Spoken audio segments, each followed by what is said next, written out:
Rawi-rawi rantas malang-malang tak putung. Sapa ganggu bapak? Nyawane garing tak ikhlasake. Oh siap Gong, siap kae. Apa Petruk bareng nyombelani karo bapakne? Lho anake, Mas. Nun sewu pukulun niku anake bapak. Dadi nek gareng belani kula mesti belani. Wah, nek ngono Bagong ya belani. Ora belani, ndeng belani. Wah, lah panjenengan menika pancen wah. Nuwun sewu lho, kula menika sampun remen panjenengan menika sedahipun sampun nemut Purwadasina. Nanging sareng pertangga jiwa jambu dipun ora dipun dhahar dening Semar, Nala Gareng lan Petruk. Lah kok sami bengok-bengok. Tumunten sami katriwandan boten eling Purwadasina. Aduh nyuwun sewu lho, nuwun sewu. Panjenengan menika sampun apus krama kaliyan ingkang Raka piyambak. Inggih miyos Sanghyang Ismaya. Ngantos kemekatan kedadosanipun. Menika dos pundi menawi mangke wonten tantrimanipun. Ingkang karya jagat dhateng tumindak Paduka Adi Pramila Banaguru menika ingkang badhe nanggal sinten to Pidi? Niat kula pancen mekaten. Krana kula tidha-tidha menawi Kakang Ismaya menika kula pejahi. Sarana pusaka kadewatan kula pitados mboten badhe wonten ingkang mempan. Nanging menawi sarana kados mekaten badhe kelampahan panjangga kula sak mangke sampun mboten wonten titah ingkang mboten purun nyembah tuwin mboten purun tata krama kaliyan pun manikmaya. Sayekti lega manah kula dados dewaning para dewa. Wah, panjenengan menika sarak. Dewaning para dewa kok pakartinipun sados mekaten menika dos pundi? Angkara murka budi candra. Al-Fatihah tujuh Kiseno Nugroho. Bismillah.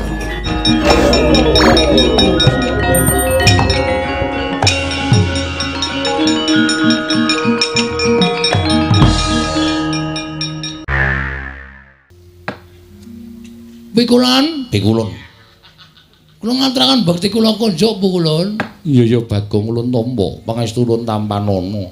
Kula pun dinggo jimat paripin dayanana ing kasantosan. Lah menika ngaten pukulun. Estunipun panjenengan rawuh wonten ing pedukuhan kula menika panci kula ingkang nyuwun tulung dhateng Bapak Semar ngrawuhaken pukulun Bathara Guru. Iya Bagong. Ulun boya popo. Popo piye? Ora sembrono wengko disotke. Wah, anake Pak D Semar e. Ikan mengadimu santai wae, Pak. Ya ming ana penjaluk sithik saka anakku sing bakal katur marang Manikmaya. Wis ben anakku sing matur dhewe mengko ndak dikira aku piye-piye. Bathara Guru menawi ngaten inggih Bagong matura. Mekaten pukulun. Kula menika nggadahi gegayuhan kepengin bangun dusun kula niki. Ning kula niku entuk sasmitane gaib. Sing nalika semanten kula nglampahi sare naritis sesemek ron Rajamala abebantal bata sarembak. Gayane iki lho. Kowe turu ning tritisan ki tritisan ngendi? Wong tritisan putok nang kandang pitik ngono kok. Ha ning dhuwur kandang pitik. Oh. Sing penting nek ning tritisan. Heeh. Entuk sasmitain gaib. Sasmita gaib. Sasmita gaib bilih saged rancak napa sing kula lakoni menawi dusun kula menika dipun tumbali. Ditumbali apa Bagong? Sepisan ingkang winastan pelem arum manis. Lah kok wis malik iki piye? Pelem apa? Arum manis. Ah, pelem arum manis kok dadak ngrawuhke Bathara Guru. Wis jendeng lali aku.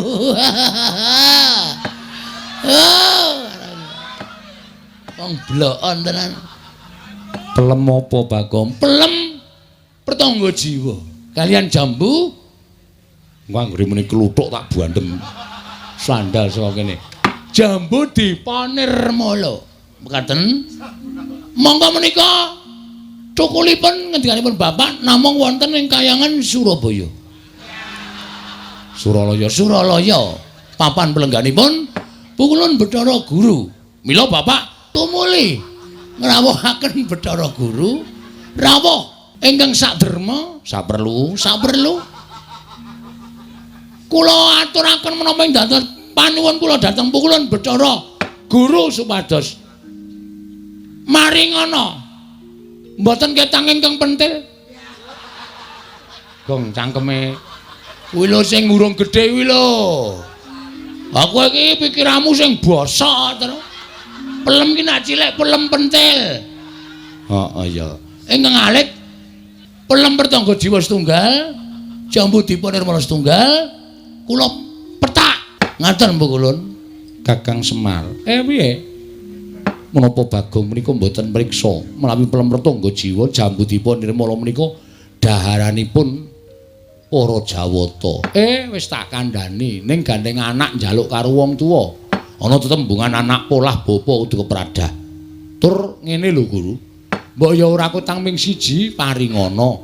Wong minggo syarat srana wae. Tukule jambu dipone lan pertangga jiwa ki rak pirang-pirang ning kayangan. Nek ming tok longi siji dienggo anakku, dienggo srana ora ngelongi kayamu, ora ngelongi agung lan ageng kuncaraning asmamu. Mula paringna ya Guru. Aku njaluk kanthi banget wene ana. Mbok nganti aku kudu kepiye sing tak lakoni, aku tetep tak lakoni waton kowe gelem menehake jambu dipa nirmala pelem pertangga jiwa. Wilahing. Lho, kok malah janturan? Kok sik meneh. Ilahing. Gong tak bandung sandal cangkemmu lho. Malah janturan kaya arep wayangan ora. Yuk. Aduh. Malah kena sirahku dhewe. Payen Bagong ki malati. Wis wenehno. Kakang Semar kula badhe munjuk atur. Piye?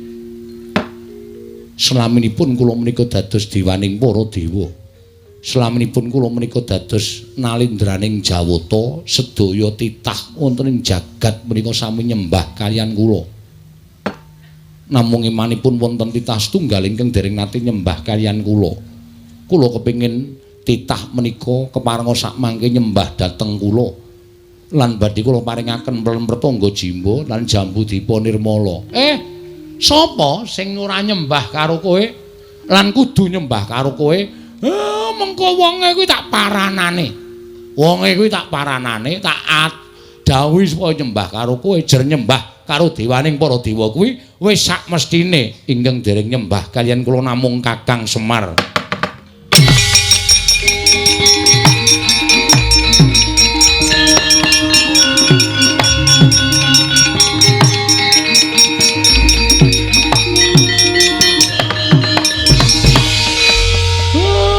Nek pancen kuwi syarate. Nadan aku kudu nglesot ning ngarepmu, tak lakonane. Ben napa sing dadi penjangkane anakku iso kelakon? Jangan, Pak. Aja. Bagong, menapa sing tok karepke kelakon? Aku sing ora entuk. Aku ora tegel bapak klesotan ning ngarepe Bathara Guru. Bathara Guru kuwi adimu to? Aja. Wis Pak ora apa-apa. Aku ora diwenehi jambu dipa nirmala ora masalah. Kowe ngerti to, aku duwe kepinteran nyolong. Wis rasah njaluk colonge kayangan. Angel sole kayangan kuwi rapet-rapet to kaya apa ngreng sangu linggis. Arep babah kaya mbiyen. Ora iso kayangan kok dibabah ki ora iso. Setro, aku mangkel iki ora jantruk. Mangkel piye? Wis aku lara ati aku. Karo ngendikane Bathara Guru sing tledhak ning bareng tekan pungkasane padha kok nyocok nang rasa. Gong, aja kurang ajar ora sak penakmu dhewe. Wis men. Arep dewa iki nek sak kepenake dhewe bapak kok nyembah. Aku ora entuk. Aku ora mentolo, Tru. Aku jane yo ngrasake lara atiku, Gong. Jagat ki dadi paseksen. Nek bapake kakane Bathara Guru, tata krama ya tata krama ning ora kaya ngono kuwi. Nuwun sewu lho Pikulun. Kita arep apa, Bagong? Pun kula mboten njaluk jambu dipa nirmala, mboten njaluk pelem dipa nirmala jambu pertangga jiwa. Lho, kuwalik. Wis men. Wong ya ora bakal entuk barange kok kuwalik mbok men. Lah kok kita malah sajake murina lan panjenengan ulun. Nesu aku. Lho, malah ora basa. Iki bapakku Bu Ulun. Kok men perkara njaluk jambu dipa nirmala, pelem pertangga jiwa kok Semar, Kakang Semar. Jagat iki ana siji wong sing ora gelem nyembah karo aku. Sapa Guru? Engko aku tak tekan kono tak aturane nyembah karo kowe. Sing ora gelem nyembah karo kula namung Kakang Semar. Aku ateges secara tidak langsung sampean ki akon bapak nyembah karo sampean. Ha ta? Ha ta? Aku mau nek syarate anake kok kudu ngorbanke harga dirine bapak. Enggak bisa. Aku enggak bisa. Aku ora trima. Ning sampean mang titeni. Sampeyan ora menehi jambu dipane wala pertangga jiwa. Aja sambat nek nganti ilang sakwite. Kuwi enak duduk sisan pokoke. Apa jare? Gawe masalah kok gawe masalah karo mantan maling. Sampe nake dhewe ora. Gugu karepe dhewe. Arep piye kowe ha? Lho, kita malah wani karo panjenengan ulun. Sing tak wedeni apamu? Yen ngono kita ora bakal ulun paringi. Aku ngruda paripeksa. Apa kita wani karo dewa? Sik to, kowe kita-kita iki sapa e? Gong kita iki kowe. Tak tanya modar kowe. Bapak ilin jenengke aku ngrekoso dibancaki barang eming diwalik kita. Wangun Bagong karo kita. Kita nek aku nyebut, aku upamane dewa aku nyebut kowe kita. Nek kowe nyebut aku ulun. Ulun piye? Sing ulun sapa? Ulun aku. Jare Bathara Guru. Piye ta iki? Bathara Guru apa ulun? Wis modiar iki. Ambok 2 jam iki kok ngene iki terus. Ha wong cah ora dong kok dikandhani ora. Iki basa dewa. Oh, beda. Nek misale Gong arep endi ngono kuwi, aku nyeluk kita arep endi. Oh, berarti aku ki kita. Iya, heeh. Nek Bathara Guru ki ulun. Heeh. Aku kita. Ajare kita aku. Sing positif to. Pun, mboten ajeng aku mboten ajeng ngomong kula, Pak. Mumet sirah kula. Sabanjure kepiye Bagong apa kita tetep bakal njaluk jambu dipa nirmala prampertangga jiwa. Nek purun mboten maringaken kula tetep mrudha paripeksa. Yen ngono apa kita wani lan para Jawata. Nek jane mboten. Ning gandeng nuwun sewu niki kebutuhan rakyat. Napa to sababe kula ngeboti prampertangga jiwa jambu dipa nirmala? Merga niki kebutuhan rakyat pring apus niki kedukuhan pring apus. Nek nganti kula ora iso prampertangga jiwa jambu dipun ora entuk, ateges rakyat kula sengsara. Daripada rakyat saya sengsara, lebih baik saya yang harus menjadi apa ya? Korban demi kesejahteraan rakyat. Wah, jangan tepuk tangan. Apa gunanya tepuk tangan tanpa saweran?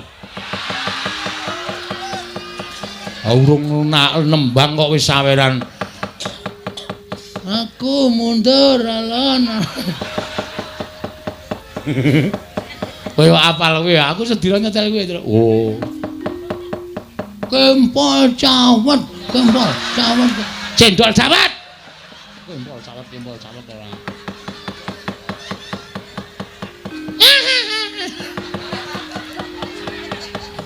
Ibu-ibu lek guyu nganti ora kepoyo malah ciraka. Kula ajeng rebut kita wani karo para Jawata. Sing tak wedeni awakmu. Bagong sabar men, meneng men. Ora tak peksa ngene iki ora rampung-rampung. Sampeyan ora maringke, kula munggah ning kayangan tak bedol wite. Ben dewa do ngelih kabeh. Ora mangan prampertangga jiwa jambu dipa nirmala. Ulun jabut nyawa kita. Jabutan ora wedi aku. Untu lore tak jabute kok ming nyawa dijabut. Oh, kurang ajar kowe ra.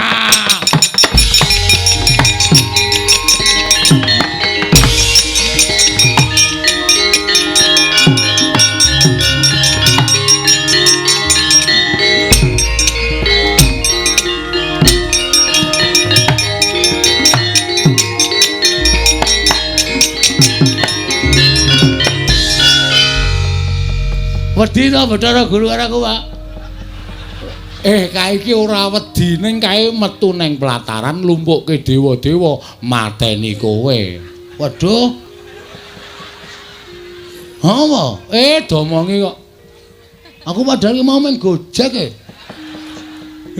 dewa kok jak Gojek ki ra iso. Mula aja sok sembrono. Waduh cilaka iki. Tru, aku dewangi, Tru. Ya. Reng, apa? Aku dewangi ya. Oh, tangane wetekle ora kon gelut. Ayo ngantri rak ya ora tekan. Oh, ditanono kowe nek ora ngewangi aku berarti kowe tega rupatiku. Ya, sae-saesaku lho. Kowe ketoke cilik nek gelut trampil. Mun aku dewangi ya, Reng. Ya.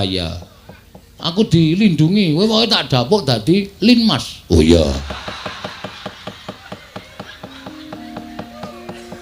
Linmas kaya ngene iki sing wedi sapa coba? Linmas kok ting gendiek-gendiek ngene. Sing penting getakane kok, Tru. Getakan sempritan sing penting. Ha iya ora. Wis Pak, Bapak rasa kuwatir, tak tanggunge Pak, rasa wedi. Ngono ana apa-apa piye? Saya tak takon. Kowe tresna ora aku? Aku tresna. Nek kowe tresna, mengko nek Bathara Guru methoke aku arep matani karo aku, pethoke ya, Pak. Oh iya. Ya? Anake Bathara Guru jenenge sapa? Bathara Indra. Sisan kuwi pethokno sisan, Pak. Oh iya. Terus liyane oke. Penyarian Yamadipati, Mahadewa, Bathara Brahma, Bathara Sambu. Lan sak piturute akeh banget dewa. Daluk tulung kuwi pethok sisan ya, Pak. Wow. Coro. Trenggiling. Ngono. Misuwi kok ora wangun to, Gong. Kok mung kewan cilik-cilikan trenggiling ora. Arang-arang. Oh, cacing pita. Ha iso ora serem cacing pita. Tulung ya, Pak. Iya. Wis kono gak menyang. Kowe, aku tak turu dhewe. Aku nek dewane lunga aku digugah. Ora kena kaya ngono, kudu tanggung jawab tela bakarane. Enak kuwi. Tanggung perkarane kok enak-enak. Oh, siap. Mamet tuan dhisik. Aku tak methuke karo dewa-dewa kae. Ning sing enom-enom pethukno. Nek Bathara Guru sing maju aku sing methuke. Siap ya, Traya. Yo. Dan nyangkung manguncang niti benjang sangat cimicil latinyo ngedali wuwus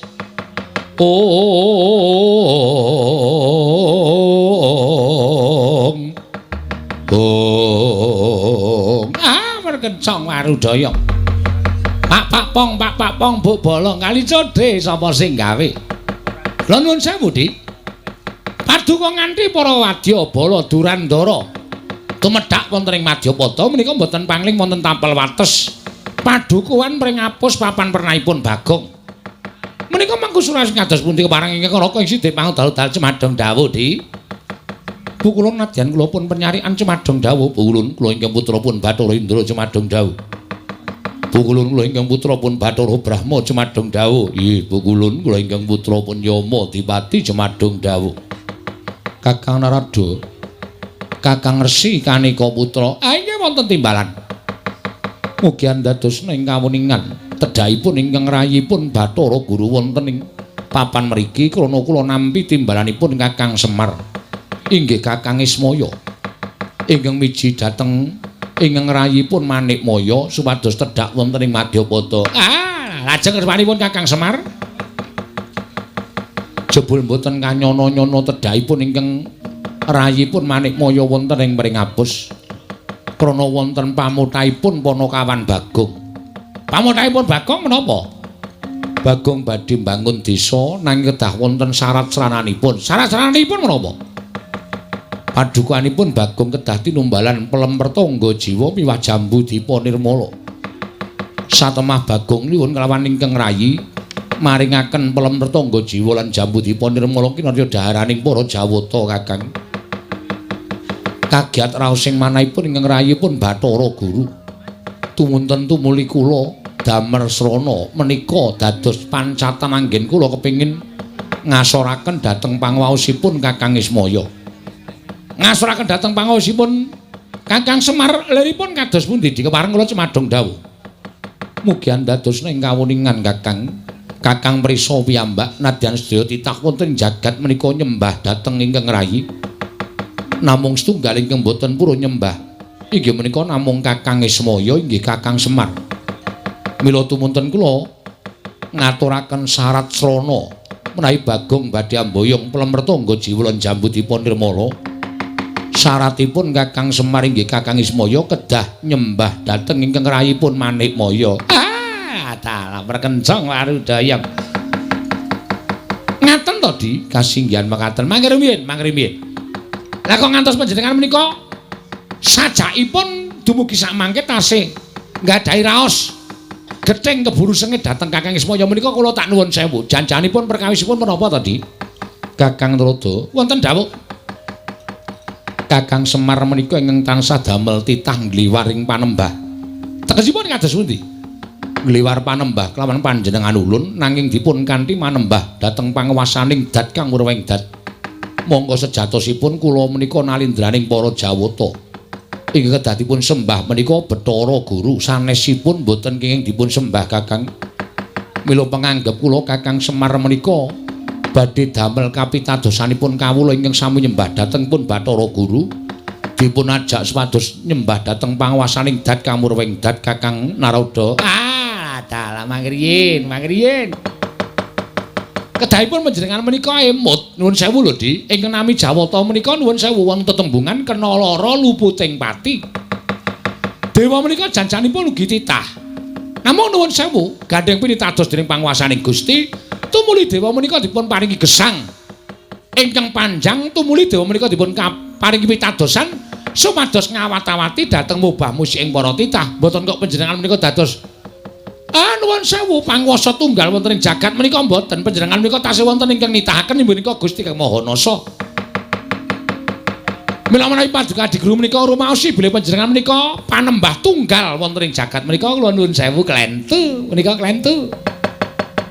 Nek panjenengan tuwun dawuh kalian pun Kakang Semar padha nyembah kalian panjenengan menika ya kleru. Wong tuwane ya tuwa Kakang Semar. Tinimanipun Adi Pramesti Bathara Guru. Lah kok tumuli panjenengan dawuh kalian Kakang Semar padha nyembah kalian panjenengan menika menika lepat Di. Kula badhe nglajengaken atur kula rumiyin Kakang. Nggih, lajeng-lajengipun kula matur kados mekaten kalian Kakang Ismaya. Tumuli wonten ingkang boten trimah. Ingkang boten trimah sinten? Anak-anakipun Kakang Semar. Ingkang sami nyulayani dhateng kula Kakang Narada. Mestine. Ora trima ning ngarepe anak-anake kok wong tuane kok nyembah karo panjenengan. Mongko Gareng Petra Bagong menika sami prisa nek panjenengan menika kadang tarunane Kakang Badranaya. Lah iso ora jeneng Mentala nek bapakne kok kon klesotan teng suku panjenengan menika mboten badhe Mentala. Mila dinten sakmangke kula nglempahaken para Jawata menika ingkang wigati supados sakmangke kula aturi nyekel dhateng pun Gareng Petruk Bagong. Menawi Gareng Petruk Bagong saged kacepeng, Semar saged kacepeng badhe kula kanthi wonten ing Kayiwangan. Wigatosipun krana keluputanipun Semar saat majanipun badhe kula cemplungaken wonten ing Kawah Candra Dimuka Kakang Narada. Perkenca warudaya. Menika tegesipun kriwikan dadi grojogan, geguyon dadi tangisan menika mangke lalampanipun boten sae lho Di. Boten namung ngembet lan paduka Adi Pramesti Bathara Guru ning badhe ngembet dhateng kawontenanipun Kahyangan. Mergi menapa? Kula menika nggadahi saloka, ora ana ala ingkang tumama warang becik menika boten badhe wonten. Nadyan to kendhita oyot mimang kadang dewa kanthi pawadan menapa kemawon menawi pakarti ala menika mboten badhe saged tumama wonten ing pakarti ingkang sae. Ning malah kosok wangsulipun ingkang tumindak awon sakmangke badhe dipun damel wirang dening pakarti ingkang sae menika kala wau. Mila ingkang sae menika monggo Adi Pramesti Bathara Guru badhe nindakaken pakrawis menika nyepeng dhateng Panakawan langkung-langkung dhateng Semar. Kula nuwun sewu lho Di, mboten ateges kula badal dawuh. Ning kula mboten ajeng melu-melu perkawis menika. Monggo tunggak waru godhong dadap. Tegesipun menapa Kakang? Narada ora melu-melu, Narada ora melu garap. Menawi wonten menapa-menapanipun kula samanggaken, kula aturi nyangga piyambak, kula aturi ngraosaken piyambak. Mekaten Kakang Narada. Nggih. Menawi kula mekaten lajeng sak mangke Kakang Narada badhe menapa? Lho, kok badhe menapa niku dados pundi? Lah kula wonten mriki tasih kagem menapa mboten? Ning nuwun sewu lho, kula mboten tumpun perkawis menika. Menika mang tanggung dhewe. manglakoni dhewe. Menawi Kakang Narada wonten mriki mboten rumaja pakartinipun Bathara Guru, ategesipun Kakang Narada wonten mriki sampun mboten wonten ginanipun. Menawi sampun mboten wonten ginanipun, sumangga kula aturi kundur wonten ing kahyangan kemawon. Ngibaratipun Kakang Narada sak mangke namung kantun nampi matengipun kemawon. Ha inggih. Wis. Penyarian Indra Brahma Yamadipati manuta karo Hyang Wulun Bathara Guru. Cekela Panakawan nek arep mlebu rumah sakit kana. Rumah samu ponokan ki gampang dicekelno piye? Hati-hati ya Le, ngger cah bagus. Najan iki wong tuamu nek pakartine ana nek tumrap aku aja ditutke, aja ditiru. Menggak kowe engko ora mangan nangkane nanging gabul pulute ya, ngger.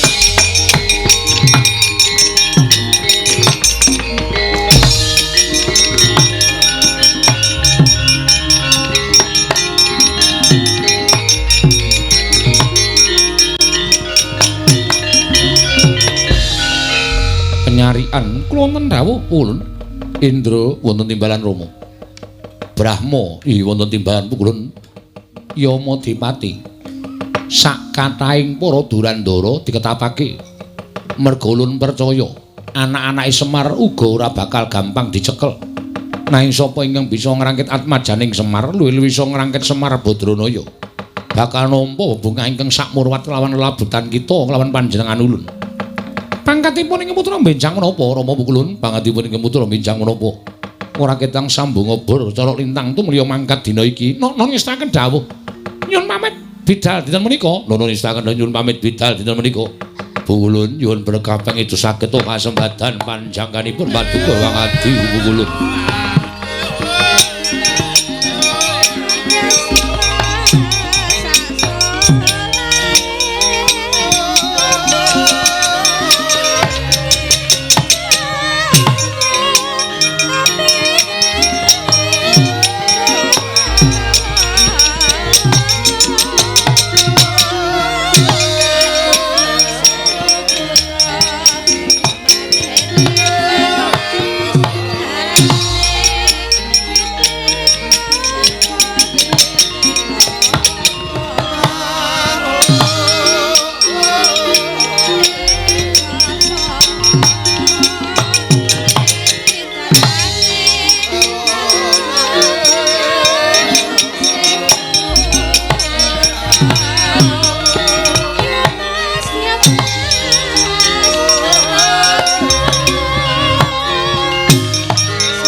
Kacarian putra lamun kawekasan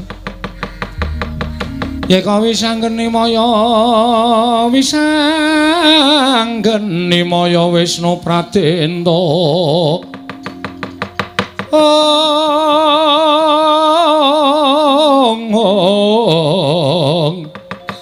wisanggeni maya Wisnu Pradenta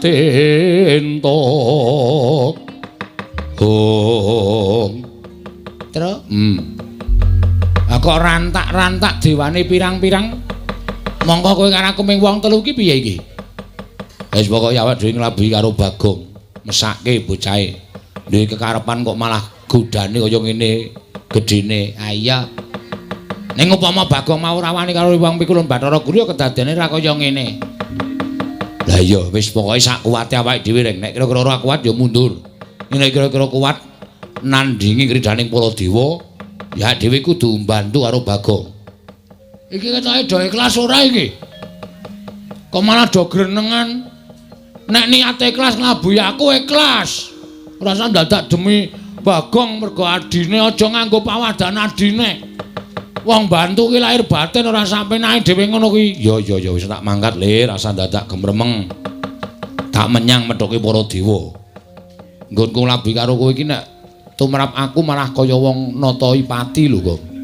Nek mungsuh dewa iki nek kurang-kurang bejane sisip sembire tekaning pati. Kowe iki urip ya kokean utange, Tru. Wis menyang ngono lho. Iya ora iki ya. Ning kowe ya aja meneng wae Gong dibantu. Ya, wong telu maju bareng ora usah dadak kokean gunem tanpa guna. Ya.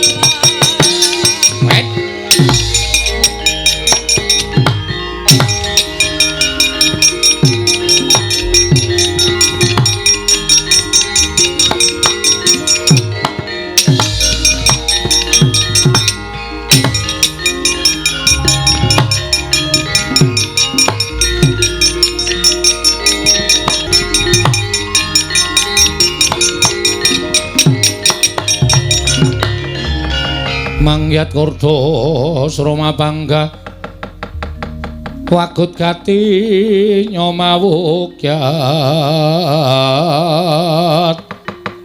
ira wang-wang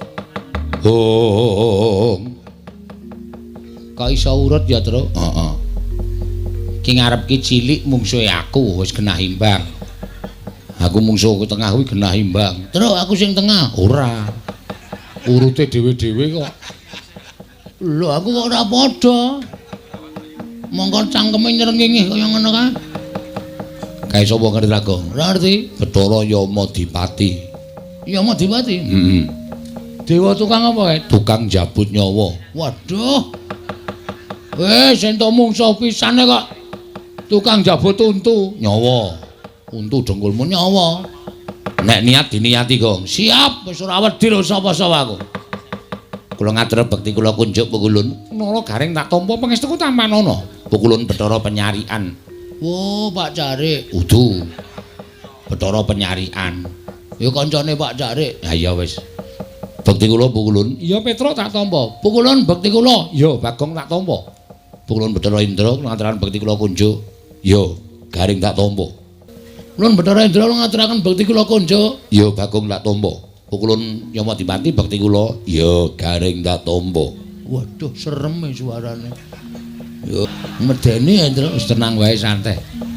Bathara Yamadipati bekti kula kunjuk. Ya Pak Petruk tak tampa.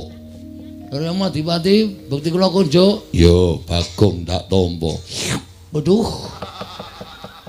Nganggo ngono barang Indra. Kaya seger ndelok aku. Aku culuk lambi katokan training ngono kok. Mulane ya seger awakmu kimplah-kimplah. Kalau dicokot iki daginge iso mak krewel ngono. Mbok ora medeni. Wong arep perang kok malah dijek-jeki. Nala garing wonten dawuh Pukulun. Tekako ning maman kene didhawuhi Wang Pikulun Jatimurti Wang Pikulun Bathara Guru. Wigatosipun aku kinen ngrangket karo kowe. Lho, sebabipun menapa? Merga kowe wani karo Wang Pikulun Bathara Guru. Kowe ora ngeparengake yen to Siwa Badranaya ya Siwa Ismaya nyembah marang dramaning Wang Pikulun Bathara Guru. Wane perkara niku beda perkara. Semar niku bapak kula. Ning nganti bapak kula digawe diasorake derajate kaya nyembah dramaning Pikulun Bathara Guru ora bakal kelakon. Upama Semar gelem, anak-anake sing ora gelem. Ngoten. Tur niku kula ajangi jembar. Kula ngerti nek dewa-dewane ajeng ora trima karo napa sing kula lakoni. Rawe-rawe rantas malang-malang tak putung. Sapa ngganggu bapak nyawane garing tak ikhlasake. Lho, kowe wani karo dewa. Sing tak wedeni apamu? Ming dewa iki kok diwedeni. Ya, Tru. Aku karo tukang nagih utang ora wedi kok.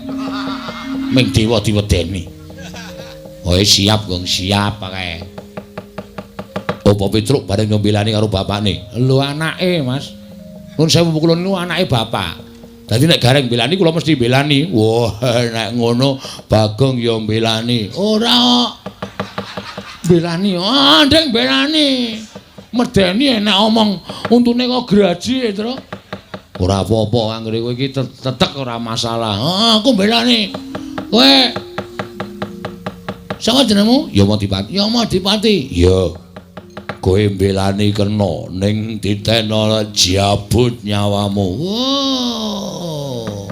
Senengane jabut kowe ya. Belum rampung barang tok jabut ya. Manusia macam apa itu? Jan Bagong ora semingkir apa kelakon kene marganing patimu Singalena prapting lalis. Lho, wani aku sing tak wedeni apamu. Kelakon tak bondo, tak krincung sikilmu Nalagareng. Mang maju, nek ana dewa kewirangan aja tundang Nalagareng. Mati dening aku. Pitruk kene marganing patimu. Monggo kula ladosi terus.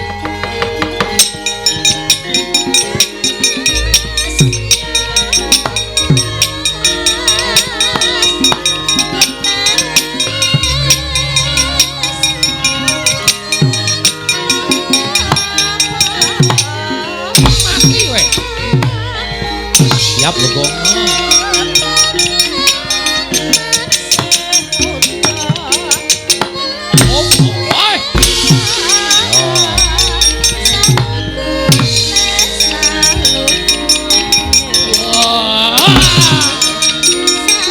Tradisi itu man.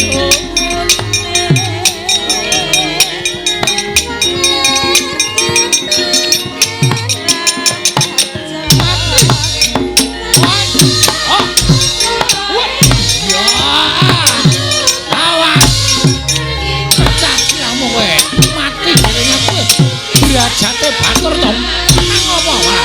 Ayo, maju.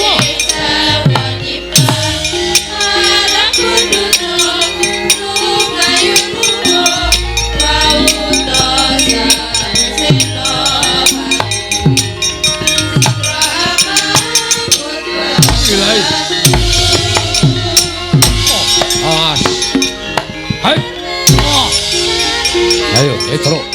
Tandang ono Bathara Indra.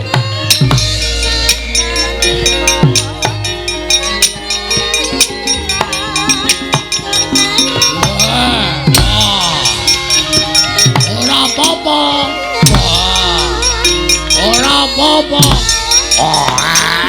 Waduh, nyakat bablas. Cus.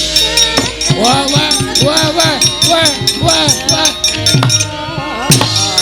Wah.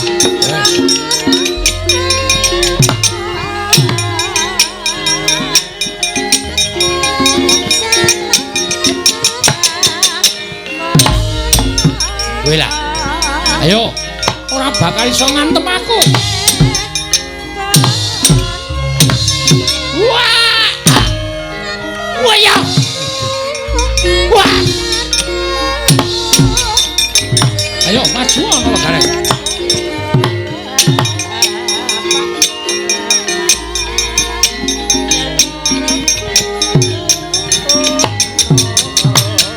Wah!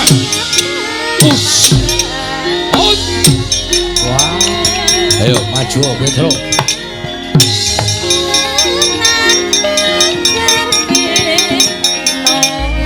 Modaisa.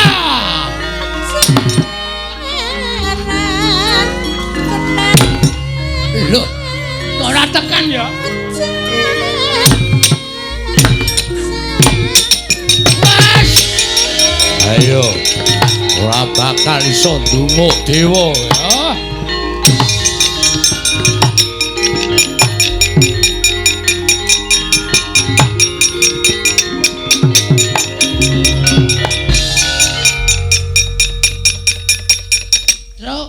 Wedange puta. Ya sepen apa. Wedang sing endi? Sing tae akeh banget mau lho. Kita kira mlayu arep ngabarke apa-apa kok wedange puta. Kesamplo tangan kowe. Piye? Wah, aneh. Aneh piye? Dewa ditanya kok ora kena ya? Dewa ki sekti kok aku ki ya gumun Bathara Penyarian tak arep antem. Kok kaya jarake iki 2 jangkah kok ora kena. Nek sak kilan ki berarti lembu sekilan. Nek 2 jangkah ki lembu 2 jangkah. Ora ana ajaji kok lembu 2 jangkah. Piye Gong? Piye? Wis tak andani ngayal to kowe. Dewa ki angel dia kalahke. Arep kowe mampang-mampang anak Semar kae. Ning nyatane kowe ora menang karo dewa. arep diantem ora tau iso kena awake kaya ana sing namengi. Kaya ming ngantem angin. Aku ya ya Madipati arep tak jotos raine iki. Tanganku ya ora tekan e. Oh, menggok dhewe tangane. Lho. Rating ora. Rating nabrak cengelmu kowe. Ya ora nesu takoni ngono. Aku mbanyol tok nesoni kowe mbanyol sak karepe dhewe. Role aku e. Oh iya ya. Wong liya ora entuk nyaingi aku. Oh iya ya. Kowe meneng wae pokoke biasa wae iki. Ya. Piye, Gong? Takon Semar aku. Ya.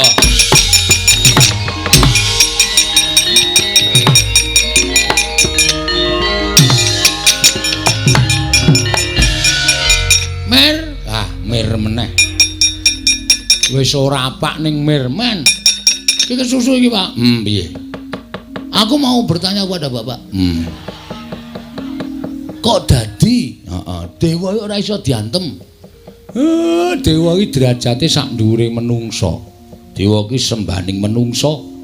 Mula dheweke ora iso diantem karo menungsa lumrah. Terus piye iki lek perang teneh wagu? Kene diajar kene arep ngantem ra iso.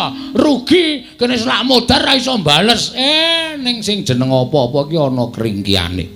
Sak pinter-pintere wong ki mesti tau kapusan. Sak bodho-bodhone wong ki mesti duwe penemu sing apik. Lho wis aloka. Nggih. Sak ampuh-ampuhe wong ki mesti ana kringkiane. Para dewa kae ya ana kringkiane. Kringkiane apa, Pak? Nek ngantem dewa iki aja nggon sirah, ora bakal kelakon. Ning dada medun. Ora entuk dada munggah, ra entuk. Ning dada medun. Mesti keneng, mesti keneng. Dada medun, iya mesti keneng. Mudyar dening aku kowe. Dada medun, Pak. Heeh. Hah, kakon ya. Kene medun. Wis rasa kuwatir. Rang. Truk, dada medun. Jujuk busine wae, Truk.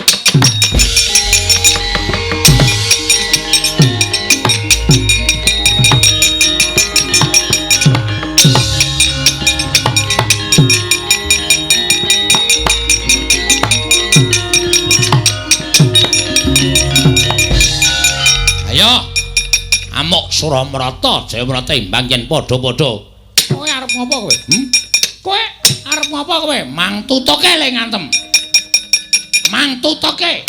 Sadurunge aku semaput, bales kowe ora kekejek aja duntang nala garing. Ayo, aku walesen. Aku walesen. Reng, apa? Nggon busi. Oh siap. Kono wis entreke larane ra jamak-jamak. Bres ngono reng, mati dene aku. Ayo wasan, mati ya. Aduh. Muter we.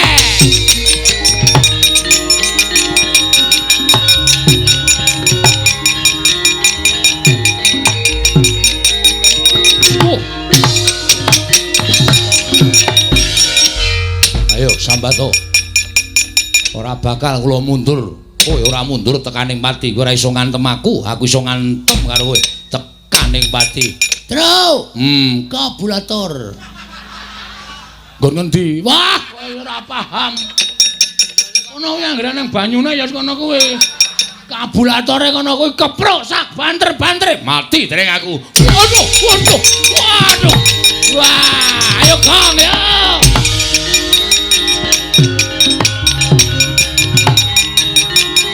Wah. Oi.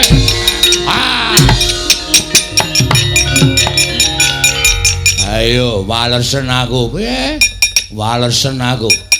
Walesen. Iso males karo aku. Iso ndumuk aku ngantem aku bumi langit tangkep. Weh. Waduh. Modar.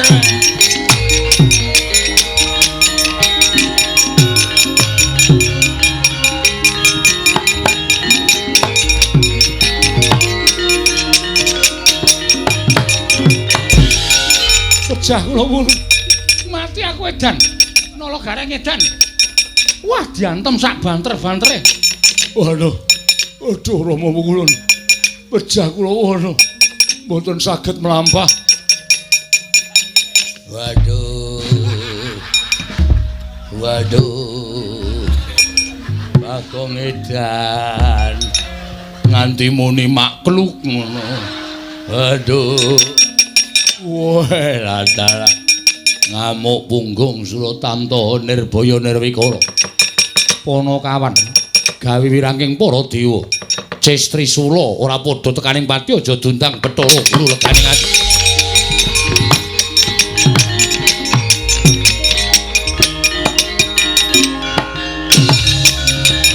Wajah. Wes.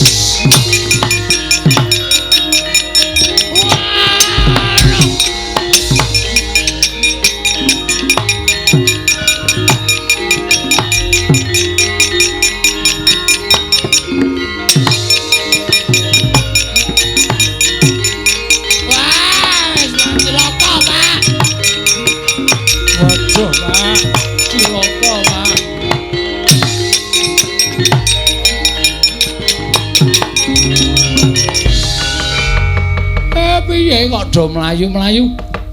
Wah, wis. Nek dewane kalah kabeh. Cocok ora? Dodo medun cocok. Sip, Mak. Penyarian tak kwampleng kluthuk. Bebek ora karo-karuan ya. Jungkel-jungkel Dara Indra antem ya kontal. Pak. Bathara Guru nggawa drai. Hus. Drai dengkulmu mlocot ora. Sing marai mlayu ki ya mbuat Bathara Guru nggawa gaman kae. Namane apa ya, Tru? Kae jenenge kaya tombak ning pucuke telu, Pak. Kuwi bebayani. Ora ana sing wani nampani kuwi. Kuwi pusakane Bathara Guru sing jeneng Cestri Sula. Cestri Sula, Tru. Gong Cestri Sula, Gong. Agane men Cestri Yamin. Cestri Sula. Mula kok ditokke kok suarane. Cengkoke linge dawe-dawe. Cestri Sula. Kae ora ana sing wani methukke ning bapakmu wani. Engko nek bapak mati, ngene bapak sedo, pendem ya, Pak ya. Hus. Apiye meneh wong mati e? Kok karo bapakne kaya ngono to, Gong. Kon piye nek mati? Nek aku mati kowe ora sida mbangun desa. Waduh, wis ora ketemu Pak Bina. Cilaka iki to. Ha iya. Kudu sing mbangun desa iki. Pak Bina ora ono. Anu Den Bagus sing ngarsa. Iya. Ha iya jawab. Kowe do tengok kene. Bagong Petruk gareng tengok kene. Bathara Guru aku tak neng kene kok ora tekan kene dhewe wong.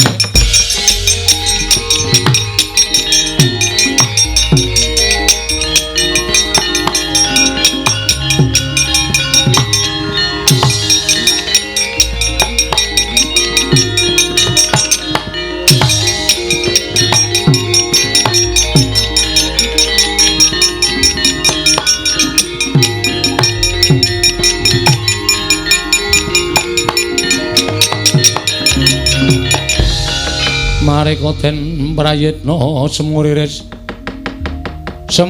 eka balik titiyani gandayani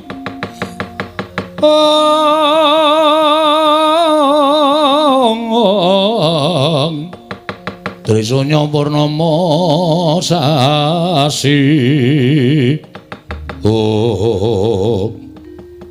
Kakang Ismaya sakmenika sampun pantok pepuntaning tekad menawi Kakang Semar mboten purun nyembah kaliyan kula paripaksa kula ngginakaken panguwasa minangka dados dewaning para dewa.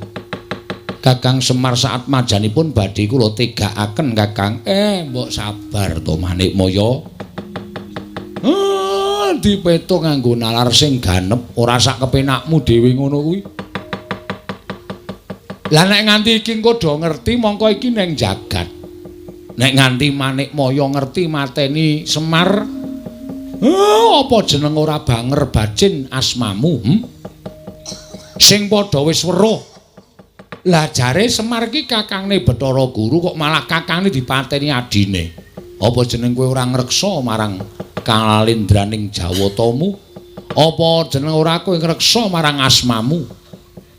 Aja nuruti karo mubal babaling nepsu, mubal babaling kekarepan. Nek kowe kepengin aku nyembah iya aku tak nyembah. Ora apa-apa. Wong sejere kowe kuwi ratu ning dewa. Aku ming derajate wong cilik ming Panakawan. Wajibe ya pancen kudu nyembah. Ning ora nang kene to, kowe jaga asmamu, aku tak ngreksa jenenge Semar. Menika saestu Kakang. Aku kok tahu goro ki goro kapan? Lajeng keparingipun Kakang Semar ning kayangan. Wonten kayangan. Aku tak nggawa anakku Gareng karo Petruk ning kayangan men do weruh kabeh dewa-dewa, anak-anakmu nek Semar nyembah karo Bathara Guru, Semar ora duwe niat wani karo Bathara Guru. Menika saestu. Tenan. Gareng melu, nggih, Pak. Petruk melu, nggih. Aja wedi mati. Mati ning kayangan ra apa-apa, sendika. Sendika, Pak. Pak aku piye, Pak? Kowe nang omah wae. Engko ndak ora kelakon lehmu bangun desa. Waduh, kancaku sapa, Pak? Engko golek kanca. Petruk melu kowe. Aku melu kowe. Gareng melu kowe. Wong telu lunga. Heeh. Rampungke kewajibanmu bangun desa, mengko rak kowe isih dibutuhke dening para masyarakat padusunan kene. Nek ora bali, ora apa-apa. Teges aku mati. Waduh. Ngopo gong kok jewek-jewek iki? Aku arep wani karo bapak ning aku sayang karo bapak, Tru. Ayo wis ben. Gareng barang kok ya mati. Ayo nderek bapak kok ya. Alah, Reng. Ora kesaur utangmu. Wis ben kok wis tak ikhlaske. Kowe barang ya mati, Tru. Asik. Lho.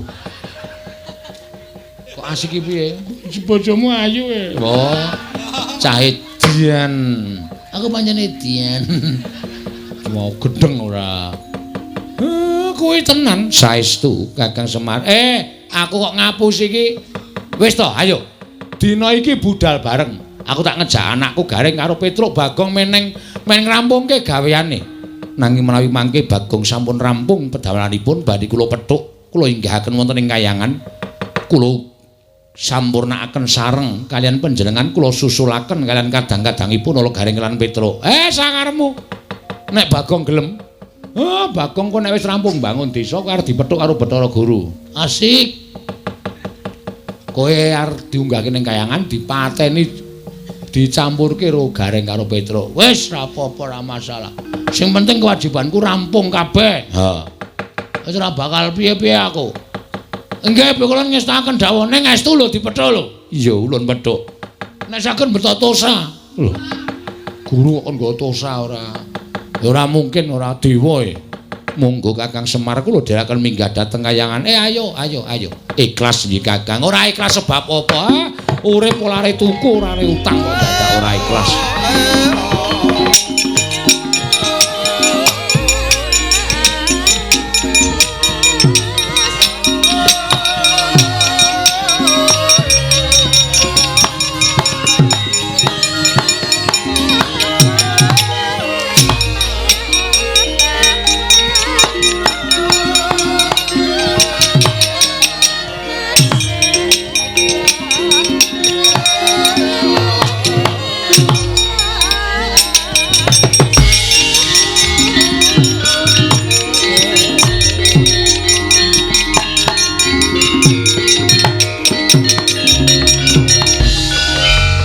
Medhot atiku. Matur nuwun ya, Prak. Kowe mbelani karo aku. Matur nuwun ya, Reng. Kowe mbelani karo aku. Kowe ya, Tru. Aja kuwatir. Bandamu tak jarah rayah. Maksudku tak slametke, Tru. Walah, kok sepine piye iki? Njuk kancaku sapa wis? Bapak ra ana, Petruk ra ana, Gareng ra ana. Nek nganti tekan jam 2 padahal ngendika mati gara-gara masa aku dhewe. Wis ora bakal rame. Ora bakal gayeng aku terus arep wadul karo sapa iki? Wadul karo Pepundhen Pandhawa malah dilumputke. Wadul karo Sinuwun Darawati mesti disalahke. sik. Oh iya. Aku sing di sedulur e. Bapak ki jarene tunggale 3. Semar, Ismaya, Tejamaya, Manikmaya. Tejamaya ki jarene Watagog. Ha iki aku nek ora njaluk pambiyature Watagog, wis ora bakal rampung perkaraku. Wis tak sowan ning Jurang Porong. Wah, aku sing sowan. Bapak digawa ning kayangan dipateni karo adimu, wah. Nang Watagog mbogong ora melu-melu, langsung tak benggang cangkeme. Tak suwek tenan. Adine kok ora arep melu-melu. Wah, aku sing sowan, wah aku sing teko.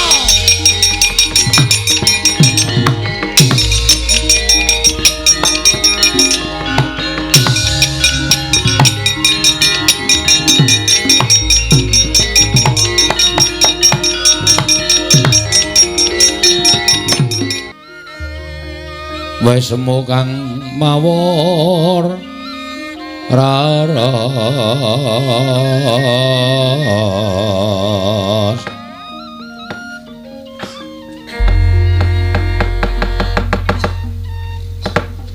jane eneng apa to Kang?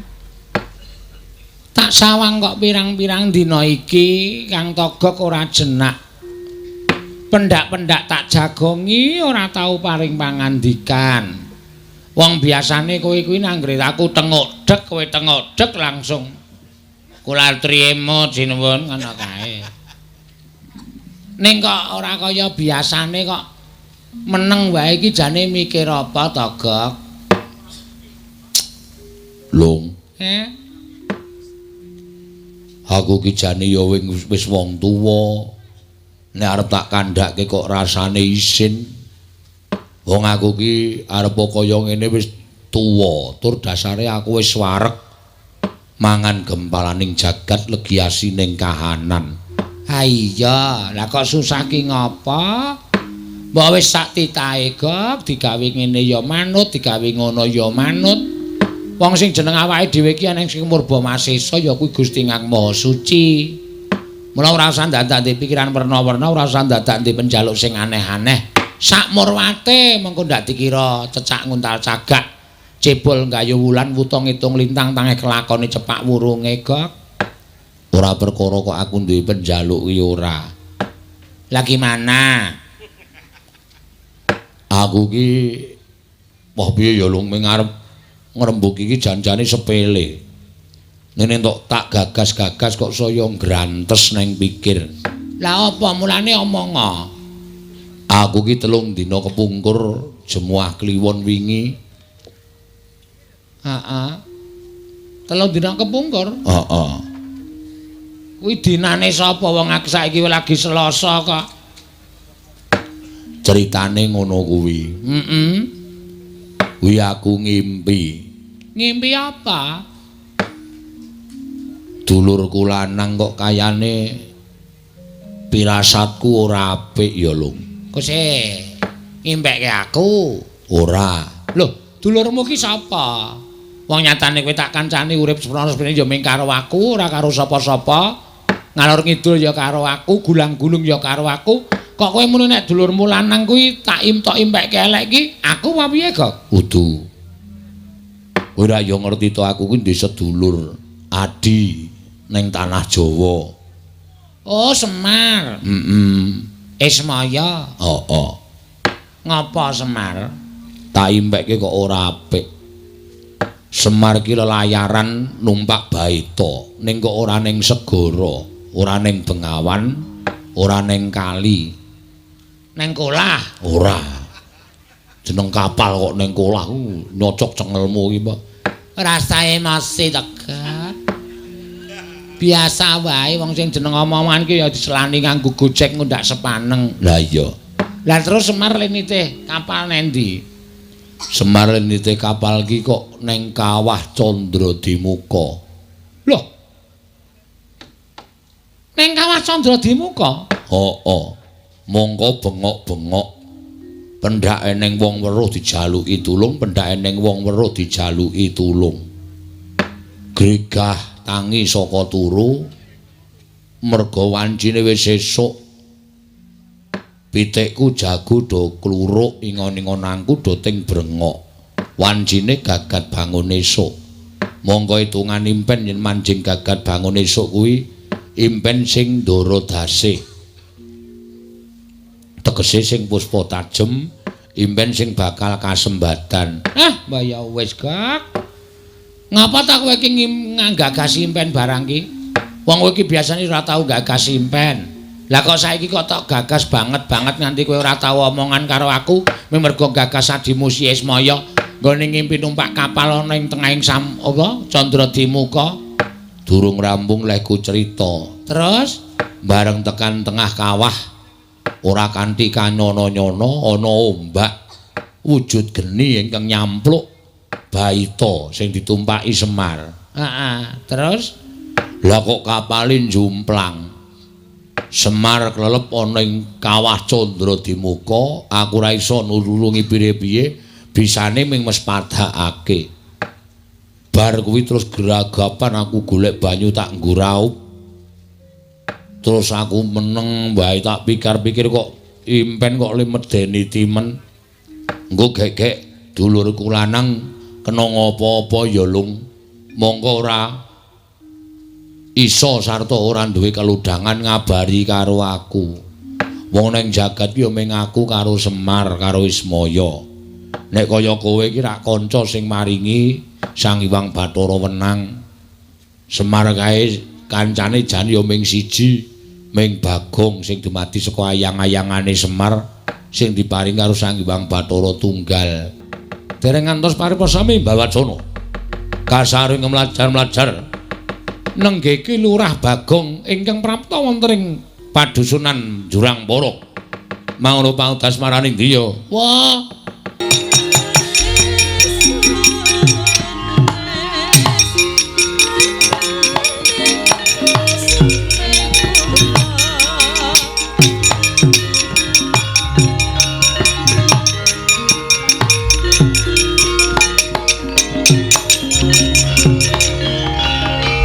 Kok yen malegak legok trembilung kang Sarawita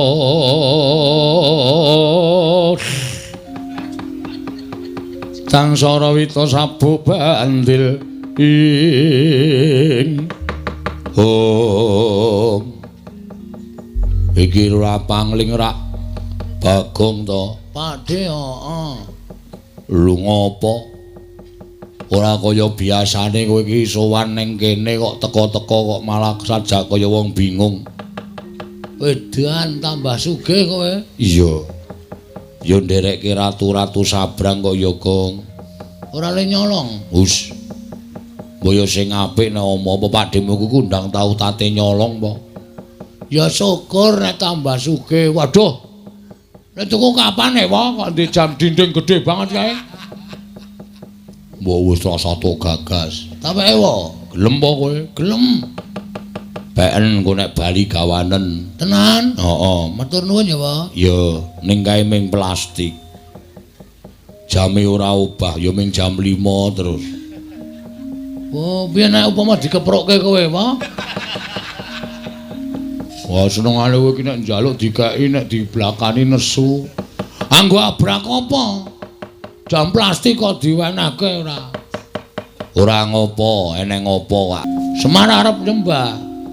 Ning aku sing mengeng. Oh, aku ora tegel bapakku dingonane. Ha iya, tur dasar ya tuwa bapakmu ro Bathara Guru. Ha iya. Nesu Bathara Guru ngetapke para Wadyabala Dewa. Wo. Krija Sang Bagong. Waduh. Dewa tak undurke kabeh. Kabeh. Ming siji nding. Sopo? Yang Madipati. Penyarian kalah karo Gareng mergo penyarian ora nggawa cap. Oh iya. Bathara Indra kalah karo apa jenenge iki Petro. Ayo Madipati arep njabuti wong desa. Nggon aku sikat-sike. Kalah. Mundur. Bathara Guru maju ngamuk. Nggawa apa jenenge? Apa kae pusakane Bathara Guru apa? Lah sing bentuke kaya ngopo? Sing pucuke telu lho. Cis Trisula. Udu es. Jes. Kok es ora? Heeh, Jes Trisula. Aku Gareng Petra mundur berlindung di bawah ketiak Bapak. Bapak wangsulan, Bathara Guru adreng arep mateni kabeh sing nang kono. Bapak muni sabar, Bathara Guru. Nek kowe kepengin mboyong karo aku, ayo aku dipateni ning munggah ning Kayangan, aja ning kene. Nek ditonton piye akeh, kowe ora iso ngreksa jenengmu. Bathara Guru kok mateni Semar iki rada. Lho, Bathara Guru kok mateni kakangne dhewe. Mula terus bapak duwe penemu nek ayo aku nek arep pateni ana ning Kayangan. Dadi ora ana wong weruh, sing weruh ming dewa-dewa tur ora wani tumindak apa-apa mergo dewa-dewa do wedi karo kowe. Bapakmu muni ngono. Heeh. Terus bapak saiki munggah ning Kayangan karo Gareng karo Petra. Aku kon keri ning donya, jarene kon ngrampung kele ku arep duwe gawe mbangun desa. Weh, ngono ta? Heeh. Lah terus kowe mrene ngopo? Mrene njaluk tulung karo kowe apa Togok? Aku ditulungi bapak digobali apa? Nendi? Nang omah. Sampeyan tak tuwa dhewe to. Jare mbiyen sampeyan karo bapak karo Bathara Guru ki kedadian saka telek. Us. Anu telek temen plene ngendhok. Oh, iya. Sampeyan kulite, bapak putihe, Bathara Guru kuningane, ha ta? Heeh, teleke dadi mbilung. Persetan. Oh, jero. Basa Indonesia ora. Ana kuwi tulungi ya, Pak. Gong. Nek aku sing nulungi mengko ndak aku dikira wong tuwa sing melu-melu perkarane bapakmu karo Manikmaya. Ha terus? Aku ora iso nek kon munggah ning Kayangan. Wow, aku nggo catet lho. Kok nyatet cangkemmu ya, wa? Sik. Wah, mak teratap aku. Aku iki wong ora tau sembrono. Nek mencret terus nyatet cangkemmu tenan. Iki serius iki. Nek ora gelem ngewangi aku, ora gelem balekke bapak, asli tenan catet. Tak benggang nggo kunci Inggris cangkemmu. Men saya amba. Sik. Aku ora gelem ngewangi ning iki aku duwe cara. Caramu piye? Sing ngewangi kowe dhewe wae. Aku? Heeh. Dur kekuatanku apa? Ning ora wujud Bagong. Lho, wujud apa? Nek wujud Bagong ku ndak ketok nek kowe nulungi wong tuamu. Terus wujude kowe wujud sapa wae sakarepmu. Engko tak nehi daya kekuatanku munggah ning Kayangan kowe dadi wong digdaya. Yakin? Yo. Saiki kowe pengine dadi sapa? Aku sing dadekke kowe dadi sapa? Dosamu kok? Moh. Iki Ratu Angkara Murka kok dadi ya sing apik-apik. Dadi sapa? Milya. Setyaki. Mah, ndak jotosan terus aku gang. Ah sapa? Wo Abimanyu. Ah iso ora, bagus malah kecentelan rondo pirang-pirang perkasa ling ngragati manen. Ming wong kere kaya ngene. Ora jane nek tok seneng iki pengen dadi apa? Nek Siwa iso ndadekke aku, njaluk dadi Raden Werkudara wae. Wah, mbok ora sing aneh-aneh, Gong. Kowe iki mung cilik kaya ngono kok. Berarti ora iso. Nek iso dadi apa-apa iso. Iso le iso ning Boyotriyane. Ora, catet cangkemmu. Yo tak dadekke. Tak dadekke. Wah, kok wancamane ming cangkem terus to iki. Apike cangkemmu wae? Iso kemlebet kaya gendera e. Oh ya wis ben ora. Wis wani dadi Raden Werkudara. Wani, kok nek ketemu Raden Werkudara tenan kowe nanggung dhewe perkarane. Tak tanggunge. Wis, aku piye carane, Pak? Ngadeg. Ngene. Sedakep. Ngene. Merem. Melet. Ah catet ya ora. Rasa nggo melet. Wis ngampet ambegan. Tak cipta. Ya, tenan lho. Iya. Ngapusi aktonya tenan. Ora. Dibuat jadi anjing saja, Gok. Kuwi borokan muni piye ki mau? Tak klithiki ndasmu kowe. Ngulung aja tok kebeda iki nek wong nekat tenan nulungi, nek nekat nyemelangi. Wis tak suwunke ngersaning Gusti ya, Gong muga-muga kasembadan panjang kamule. ing tan samar pamoring sukma sinupmaya sinumaya winayu ing asepi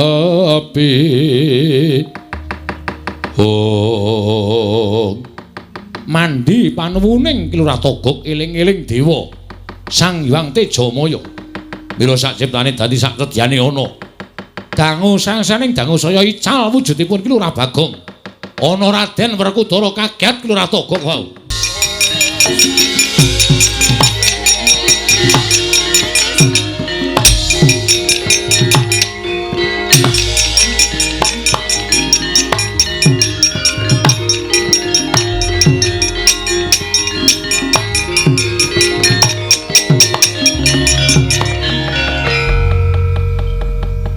Wah, dadi aku. Kok kaya tanganku tambah dawa, sikilku tambah dawa, guluku tambah dawa, apa-apa kok tambah dawa. Iki kok ya tambah dawa dhewe ya iki, Gek. Ora wis wujud Raden Werkudara. Waduh, ngleleng. Ayo, Werkudara ki ora lungguh ngisor lungguh dhuwur. Jumeneng aja pisan-pisan Werkudara lungguh ndak konangan. Siap. Wis. Malangkre. Tangane tumpang ke mburi. Mburi. Kene. Heeh, kaya Raden Werkudara kae wis kewe omongan. Kowe ra awonge arang basa to. Mula dadi Raden Werkudara mesti cocok.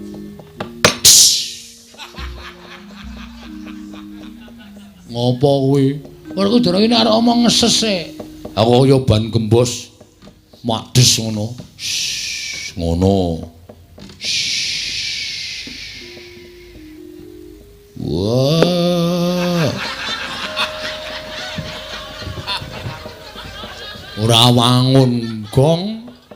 Gedhe kok ya suarane. Iki paling gedhe. Ngempet iki pisan. Swara wetenge. Coba digedhekke meneh, didehemke mbok menawa ana regetane. Kene lho. Kene nggo tadah idu. Wes. Jangan kok nggo pakecoan. Coba suarane sing gedhe. Ngerem. Ngerem ndasmu. Wah, karo makne gedhe ngendas-ndaske. Iki lagi latihan diganggu. Oh ya, aja ora tak ganggu. Kok saya cilik ngembose. Kok saya sithik. Wong yo wis saya sithik. Maune ngono entek yo ngono. Wah.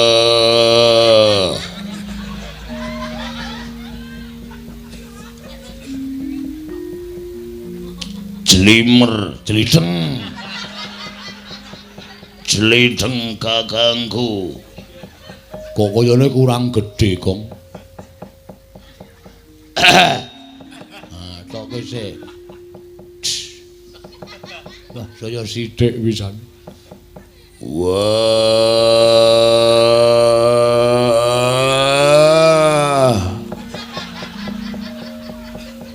Jlideng kakangku. Walah malah ngentut barang iki.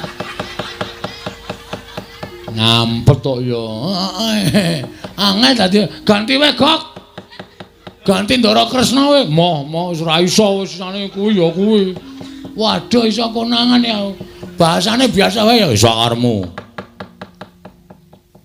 Wah, kuwi. Nang ngene iki mung sithik. Iki soal iki wis tak kelumpuke terus tak plethuke tuk ngono. Wah, Ngono tok. wah. Togog.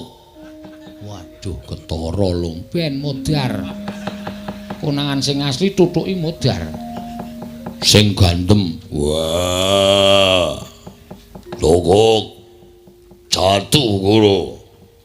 Tejo mantri. Nah, iki rada wangun iki. Aku Aja watuk. Ngampet tegok bajigur. Angel ra jama-jama sana kangelan aku. Wah ya wis sakarepmu ora. Wah. Ora nrimake ponokawanku. Semar Garek Petruk digawa ning kayangan.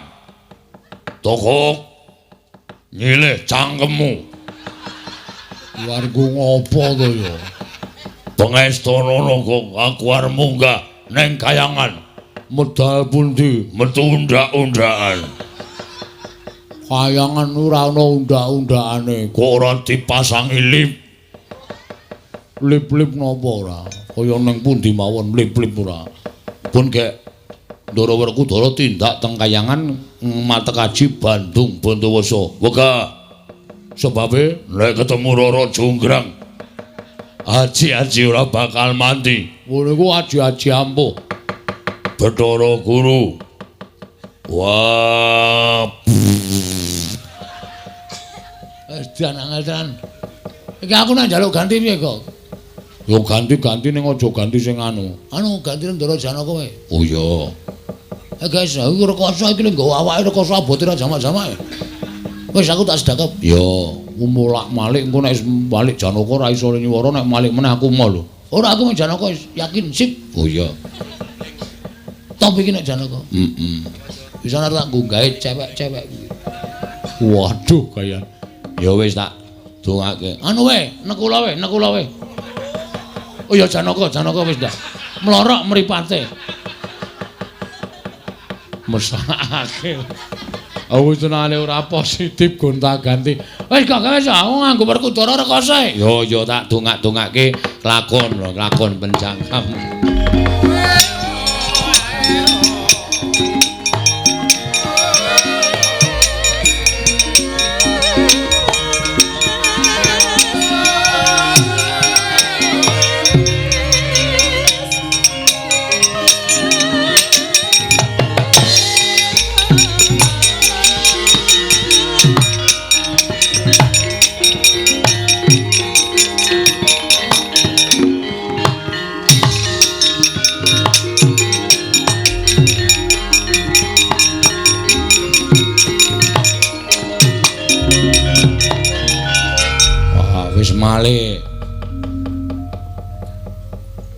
Wis malik toga. Wis Lam-lam berjiwatan. Boyo mira boyo ingsun sun permak kathoke jin.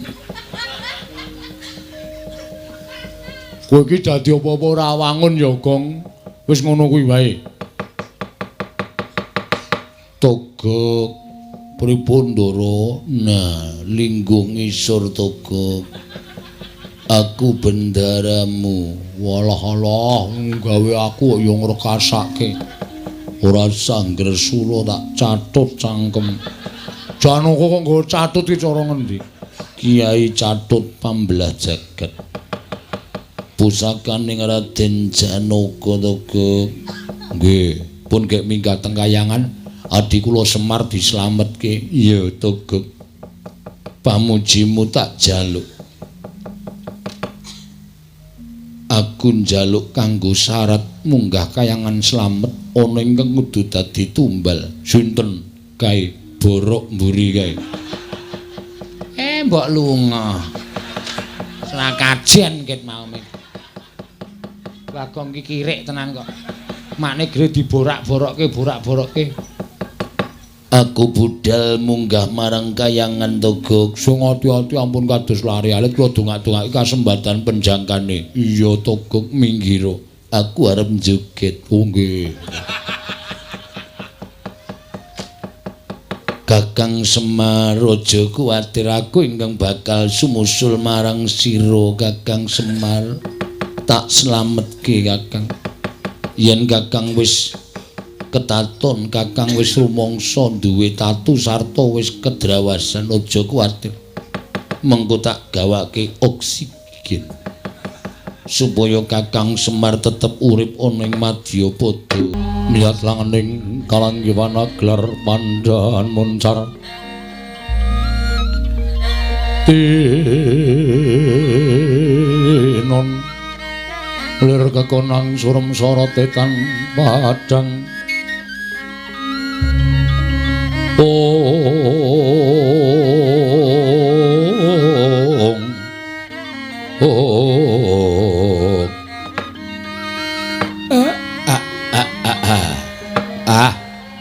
Guru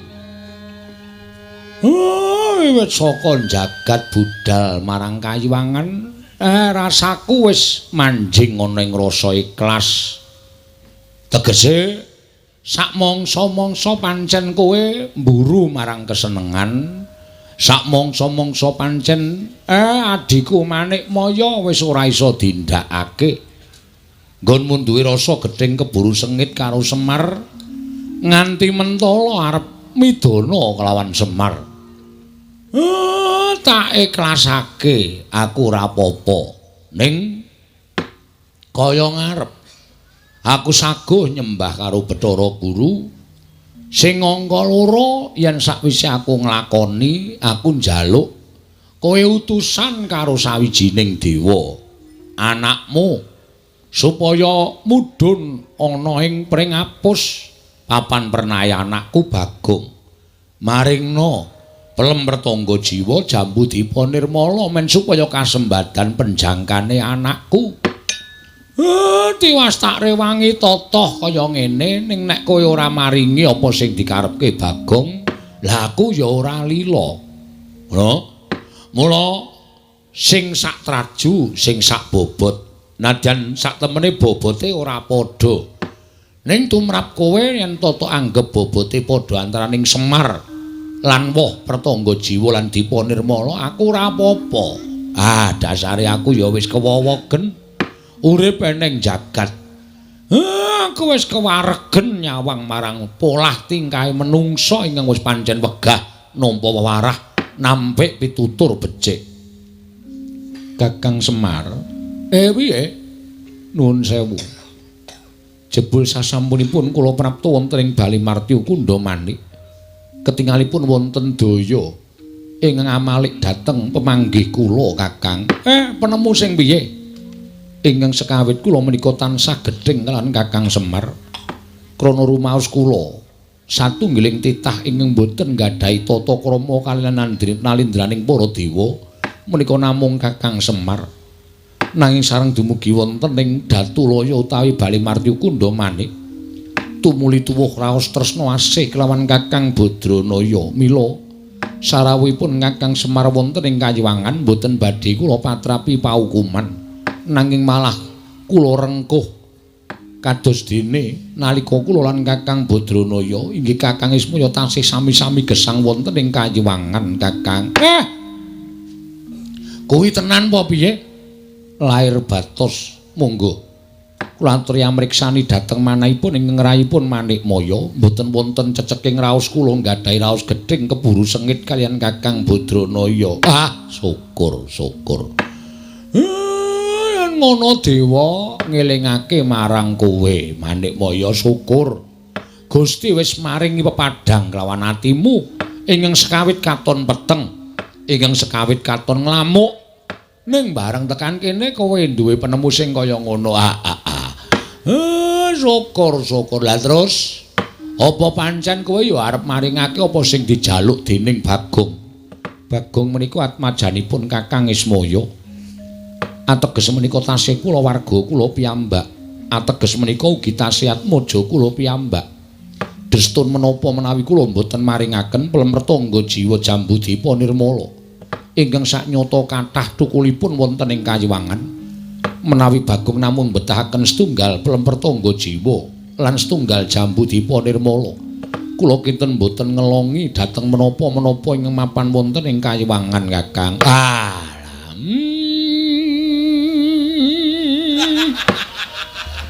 atiku seneng Manikmaya.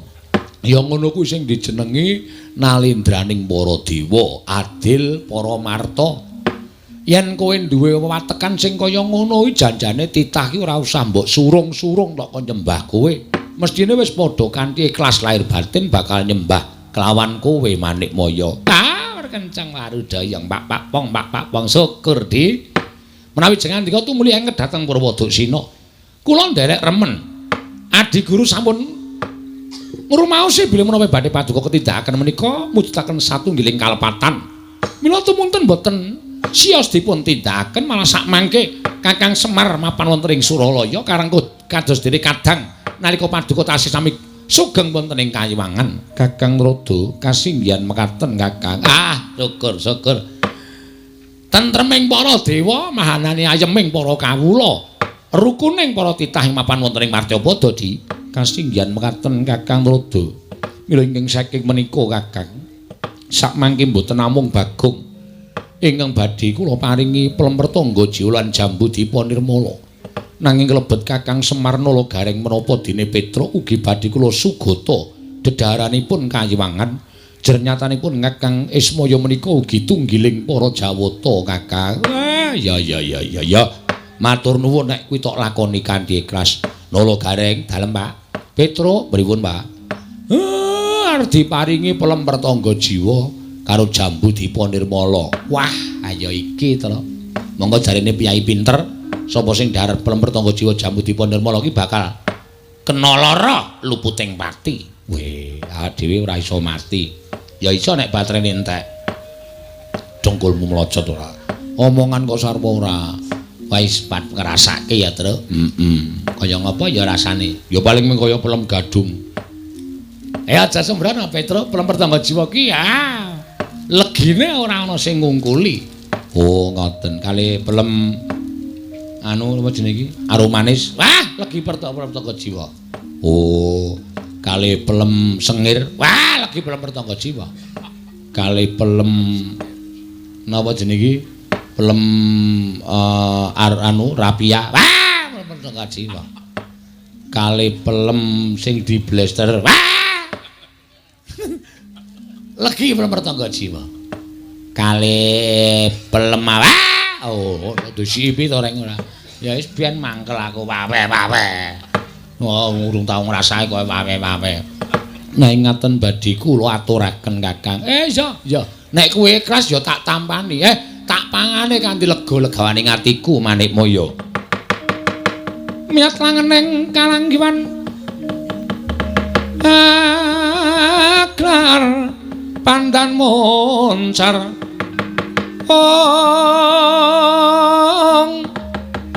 Tinon ler kakonang surem sorotetan badang kasor lan pacaring purnameng gegono dasare mangsa katiga Indra ulun jaluk plemertangga jiwa jambu dipa nirmala ingkang wis ulun cawisake kanggo Kakang Semar lan saat majane boyongan mrene Indra niki istiraken dawuh paduka Hyang Adi Pukulung lang-lang ing triya mangungkong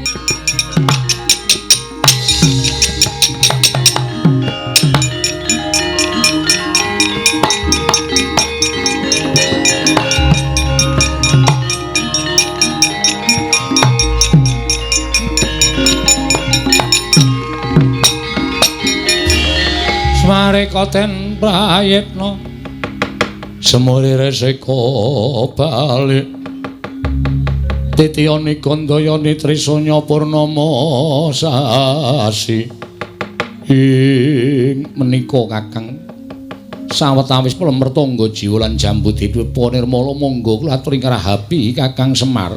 Ya matur nuwun. Nala Gareng iki lho wis manggake karo pamanmu Manikmaya. Waduh, wah kuning-kuning kaya ngono to. Jambune ya wah.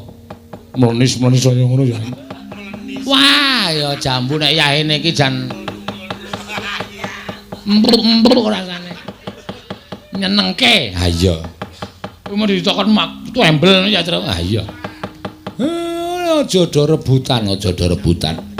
Ayo padha dipangan bareng-bareng monggo guru ya wis ngeparengake Monggo Kakang Semar, kula caosi kamardikan. Ah, monggo Kakang Semar.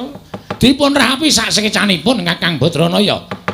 Data laruta saking Gudha Sangkara kula. Yen amutusa Sang Sri Rahab ki Lurah Semar Badranaya, Kelurahan Nalagaring Tuwin, Kelurahan Petruk. Samyang rahabi pasugatan ingkang caosaken dening Wang Pikulun Manikmaya kelawan Kang Raka Sang Hyang Ismaya. Parandening mangke Kelurahan Semar mus mangerteni gelagat pasemoning Sang Manikmaya parandene kendel kemawon. Sang Hyang Jagat Girinata nalika semanten wus maringi daru beksi wisa miwah racun ingkang niwasi madyaning Pelemertangga Jiwa lan Jambudipun Nirmala. Dupi den dahar dening Panakawan. Sumerbet Kang Panon plak kapi dara datane nget Purwadasina kagiat kadrakasan Hyang Pikulun Bathara Narada wau.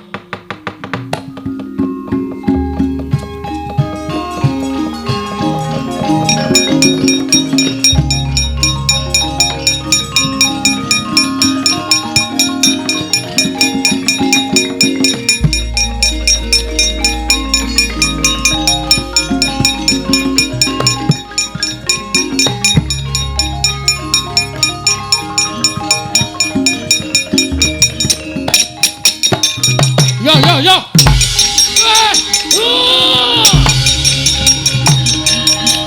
Wah, tos pundi tadi? Wah.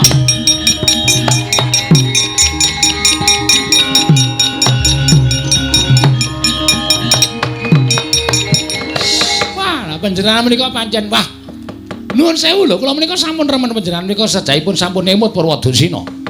Nanging sareng Pelemertangga Jiwa Jambudipun ora dipun dhahar dening Semar Nalagaring lan Petruk. Lah kok sami bengok-bengok. Tumunten sami katriwandan boten eling Purwadasina. Aduh nyuwun sewu lho, nuwun sewu. Panjenengan menika sampun apus krama kaliyan Kang Raka piyambak. Inggih miyos Sang Hyang Ismaya. Ngantos kemekatan kedadosanipun. Menika dos pundi menawi mangke wonten tantrimanipun. Ingkang ngakarya jagat dhateng tumindak paduka Adi Pramila Bathara menika ingkang badhe nanggal sinten to Pidi?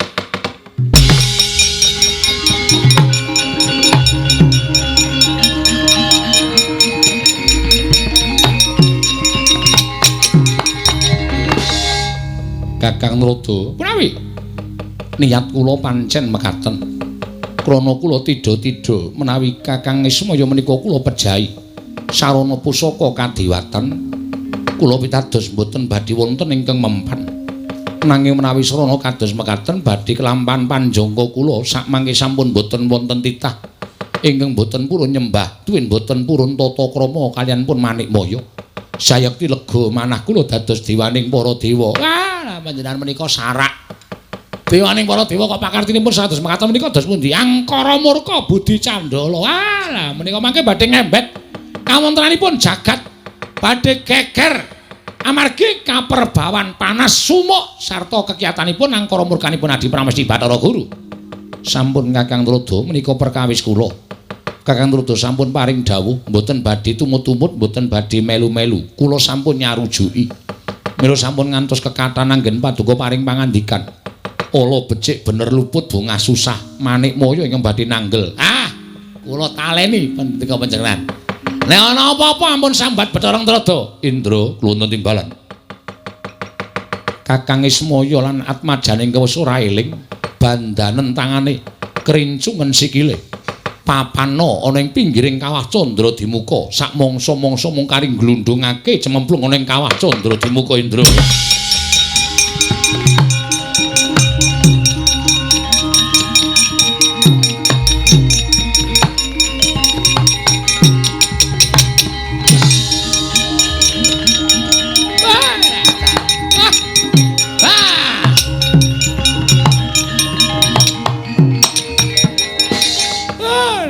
Giris ati kula. Nyumuri pelampahan kados mekaten menika kok melang-melang kaya ninggal jejabang wonten tepining Balumbak. Panjenengan sampun nindakaken sewiji-wiji ingkang ngregeti dhateng kasucen kayiwangan. Panjenengan sampun nindakaken sewiji-wiji ingkang damel kucem asmanipun Adi Pramesti Bathara Guru ning panjenengan boten kraos. Namung mbulu dhateng Pepinginan ing kenyatanipun menika mangke badhe damel srana anggen paduka badhe kejlungup wonten juranging kasangsaran lan kewirangan. Inggih, badhe kula tanggel. Pancen angel dikandhani kok. Lah pripun tadi kok dados mekaten menika kawontenanipun? Upami dinten menika mboten wonten ing ngemalsaken dhateng Kakang Semar ning hukum karma menika tumindak lho, badhe kula tanggel. Waduh dan tobat-tobat. Apa-apa kok didodo, apa-apa kok didodo. Monggo durung karuan wis kelakon. Lelakone kelakon ana. Imbal balike panjenengan mboten saged dodo dhateng kawontenan. Wis sampun kula mboten tumut-tumut.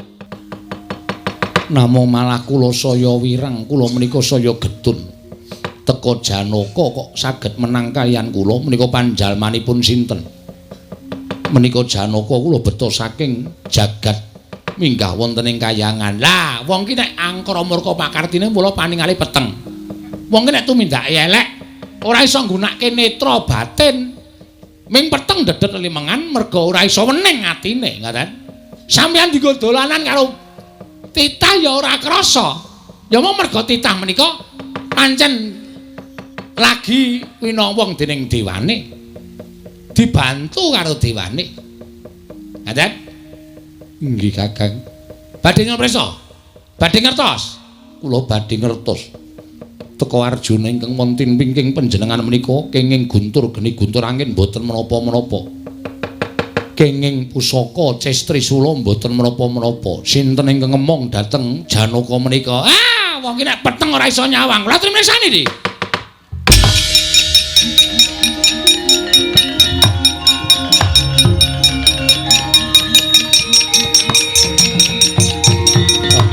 Aduh,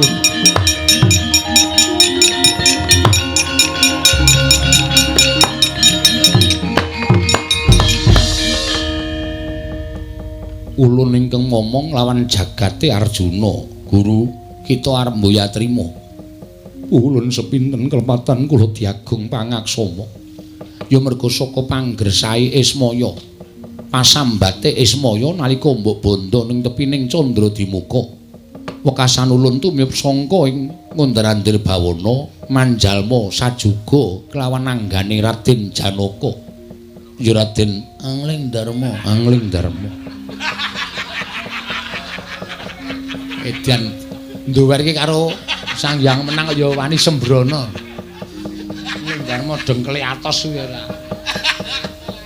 Nggih Bu kulun nandhang kalepatan. Ismaya gumelar ana ing jagat sayekti musti nitah dening Purbaning Wang Mahanasa minangka dadi pamomong. Manikmaya marata gaki saiki petungen kaya ngapa rekasane Badranaya, kaya ngapa rekasane Semar. Ing mestine urip ana ing kayiwangan kudu manjalma urip dadi titah. Mongko mung tukang pamomong, mongko mung panakawan. Apa kita kepengin ngrasake dadi kaya Semar? Yen ngono ulun ningkeng bakal malik jagat. Ismaya dadi Jawata, Manikmaya dadi titah. Mboten ulun mboten. Kula sampun dodo ing kalepatan. Mula aja gampang lupute kelawan Semar.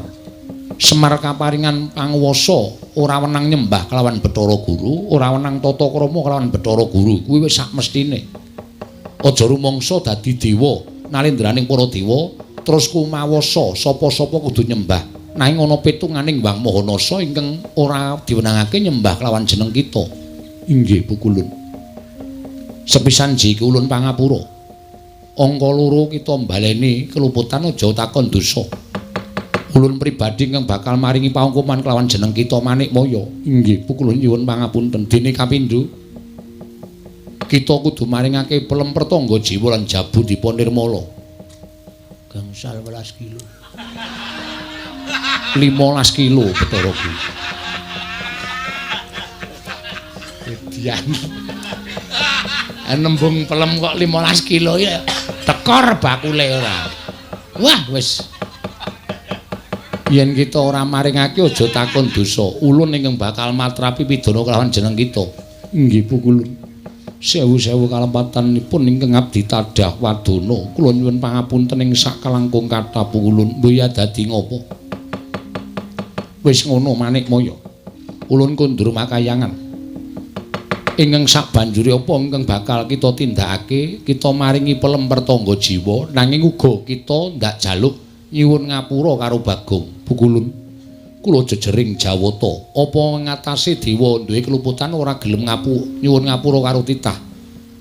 Luwih dhuwur derajate, luwih jembar kesabaran yen to ana dewa ingkang nyuwun ngapura kalawan titah yen to pancen dewani luput. Inggih, pukulun ngestaken dawuh. Wis ngono wae Bathara Guru, ulun kondur makayangan. Pukulun menapa mboten manjing wonten angganipun ingkang abdi malih. Wis cukup tekam semene. Aduh Pukulun, bakal hancur saya Pukulun. Mboten wonten kekuatan ingkang ngayomi dhateng kula Pukulun. Surem-surem Tiwangkara kinten. Modyar cacate. Ora diayomi karo Pukulun Bathara Wenang wis ora bakal duwe kadigdayan. Deplok karo Ndara Janaka. Pukulun kula aturi paring dawuhan Raden Janaka sampun ngantos mulasara kaliyan kula. Arjuna wonten paring aden. Aja pisan-pisan gendak sikara kalawan Arjuna ingkang iki. Inggih. Iki mung sakderma nglakoni wonten ingkang nyipta ya kuwi wayah ulun Catugara ya Teja Mantri. Ngestaken dawuh. Badhe kula estakaken dawuh paduka Hyang Adi Pukulun. Pukulun ingkang inggil menika mencereng terus mripaten. Nyuwun tulung Pukulun. Werkudara. Nggih. Aja nganti milara karo Arjuna iki ya, Nggir. Yo. Wah, setan. Pukulun panjenengan dipun sebut setan. Ora. Jan ngerol tenan iki. Saka ngarep tekan rampung kok ora ana ora tanpa Bagong terus tekan meh bubar kaya ngene iki. Wis ulun kundur makayangan. Pukulun. Iya, mangke mawon Pukulun. Menika tasih wonten soto Pukulun. Ulun mboya doyan soto. Pukulun mlayu ngertos napa bedanipun soto kalih Siti Pukulun. Agung aja kurang ajar. Ulun ngerti bedane mergo ulun dewa. Iki pancen setan tenan iki. Iki sapa-sapa jago-jak kaya gelem kabeh ngono lho. Wah, wong kok ndugal kuwarasane kaya ngene. Ulun kundur makayangan.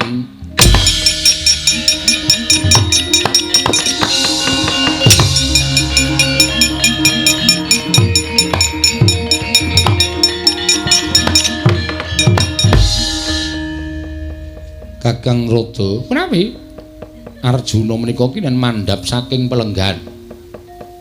Mudhan sekali kali. Mudhan iki dungganmu. Lam perjiwatan. Baya mirah baya ingsun. Sun permak dadi ndika. Sing arep dipermak ki apane? Rite Pukulun. Pukulun Bathara Guru. Kula ngaturaken sembah pangabekti kula kunjuk. Iya, Arjuna ulun tampa. Kula bakal ulun paringi pelemper tangga jiwa lan jambu dipa nirmala. Inggih Pukulun. Koko Prabu Ndelolawati. Arjuna apa? Koko Prabu, kula kapang lan panjenengan Koko Prabu. Iya, Janaka, iya. Raden Janaka ora sudi wangsul. Pukulun. Ora kowe iki ndang sapa? Pukulun Sanghyang pendek. Pendek dengkulmu kuwi. Pukulun Sanghyang menang. Pukulun Sanghyang menang wis bablas kok dadak diceluk. Ora kita iku ajeng diajar kali Janaka. Ora. Kang Mas Jodipati. Wo. Nggih ampun sengol ngoten niku Kang Mas. Sing alus Kang Mas Jodipati. Nggih. Kula ngaturaken bekti kula kunjung nggih Kang Mas. Yo tak tampa. Pangestuku tampan ono. Arep nampani pangestu ora? Nggih Kang Mas. Rene nyedak rene. Sampun mriki mawon Kang Mas. Ngerti nek arep dikepruk. Wis ben ora. Bagong Salina. Lah salin piye?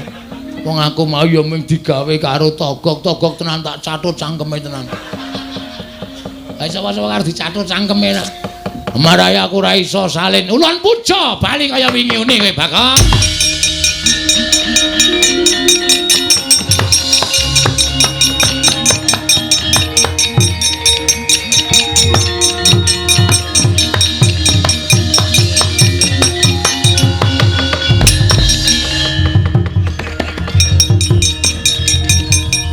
Dan iki kok suwe banget to mengarsake kowe.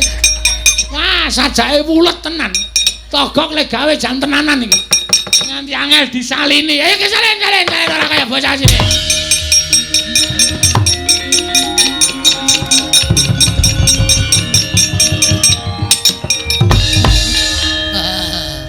Halo. Ngandel ora. Nek mau tok panah ra kowe getun to. Setan.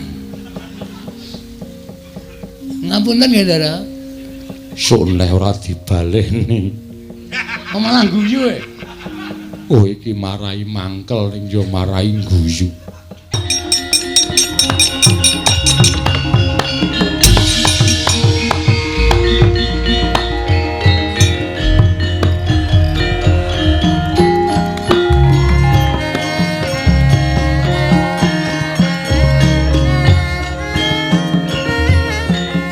Wassalamualaikum warahmatullahi wabarakatuh.